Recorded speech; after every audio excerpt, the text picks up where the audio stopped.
Imagine being a kid in 1999, up late watching TV, alone in the dark, and then suddenly this starts playing during a commercial break. Let me tell you what bugs me about human endeavour. If this happened to you, then I'm sorry and I hope you're okay now. Mankind went to the moon. I don't even know where Grimsby is.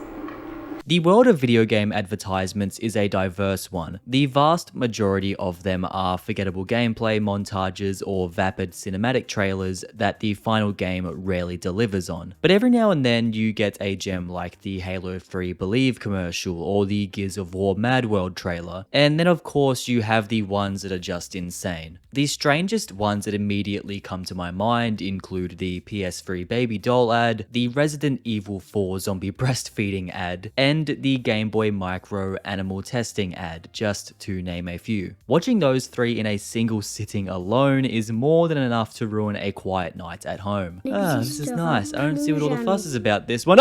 Shock value can be a great tactic for making memorable advertising, and the video game industry has used it to great effect over the decades.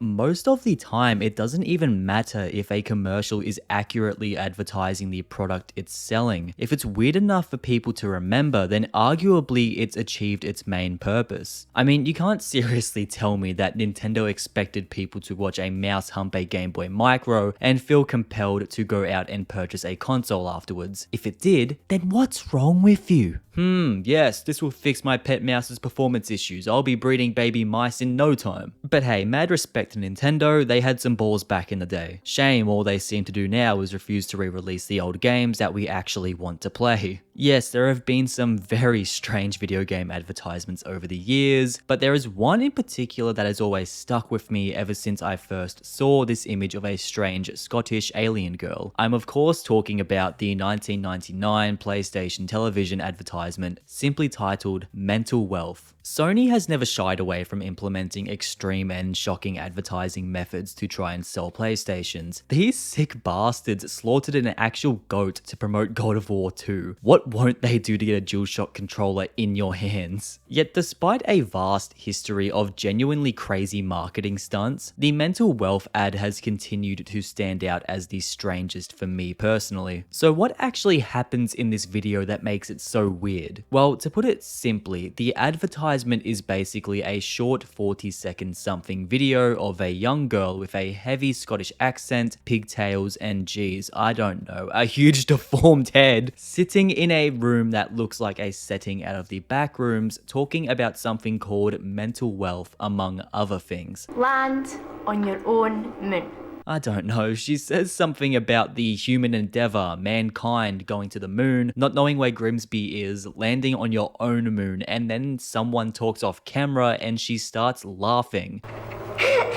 And the whole thing ends on this creepy abrupt freeze frame shortly after some actual PlayStation branding comes up to let you know what the ad is actually about. Excuse me, but what's so special about Grimsby? I don't own a moon. How can I land on my own moon? Mental wealth, like brain money? What are you talking about? Then of course the cherry on top of all of this creepy nonsense is the harsh lighting, the found footage aesthetic of the video and audio, and the timestamp in the corner that displays the PlayStation shapes at the end of the video. This sort of visual style really freaks me out, man. Like, it's a cheap trick considering that I've always found surveillance footage and similar video formats extremely unnerving. If this was all just centered around a regular girl, I would have no problem with it, but it's her warped head that really sends me over the edge here. If you haven't seen the clip, then I highly recommend tracking it down on YouTube. Hell, I'll put it in the description. Just don't watch it before you go to bed or you might have trouble sleeping that night. It's a hell of an ad, and I still can't believe that a marketing department looked at stuff like this back in the day and thought to themselves, hell yeah man, this is fire, send it to the TV station. Who made this? Well, fortunately, now we have all the info behind this strange creation thanks to the internet. Chris Cunningham was the director behind this monstrosity, and considering that he is best known for being a frequent collaborator on multiple Aphex Twins music videos, then suddenly this whole ad makes a lot more sense. Basically, this comes from a director who is known for unsettling themes and ideas. His intent is to shock you. Okay, so that explains the vibe here, but what about the girl? Is she real? Does she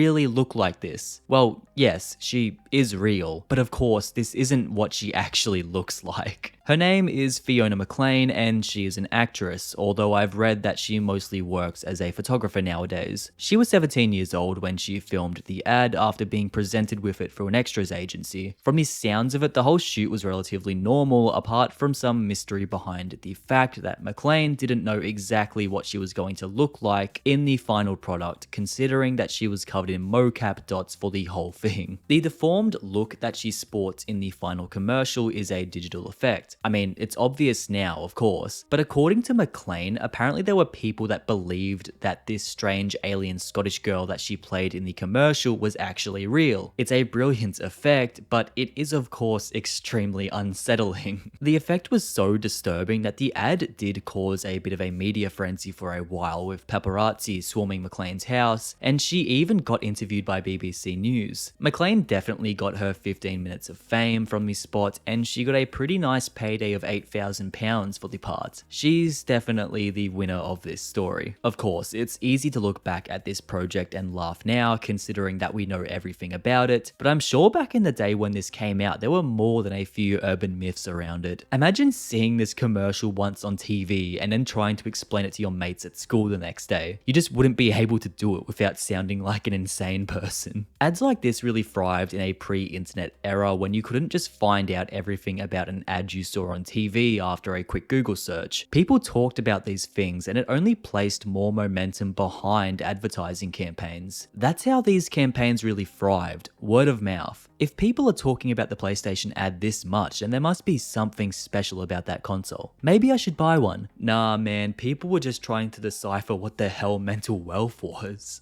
It's interesting to see how some ads back in the day really were just some dude's weird art project. This segment has a clear singular vision. This wasn't some research group project. PlayStation just threw money at Cunningham and told him go crazy. Did they like the results of this investment? Well, they released it, didn't they? Someone at Sony clearly wanted this, otherwise we would have never seen it. And despite the many nights of sleep I have lost because of this ad, I'm sure glad I was able to witness it. I mean, sure, when I walk around my house in the dark, I get a little bit nervous and start to believe that if I turn around, I'll be greeted by this strange Scottish creature staring back at me before she rips my face off and eats it. But hey, at least it gives me something more entertaining to fear compared to death and taxes. I don't have a sleep paralysis demon, but if I did, the mental wealth PlayStation ad girl would without a doubt be it. Chris Cunningham, you made an interesting ad, but if I walked past you on the street, I don't know if I would compliment you or kick you in the nuts. Because the ad is cool,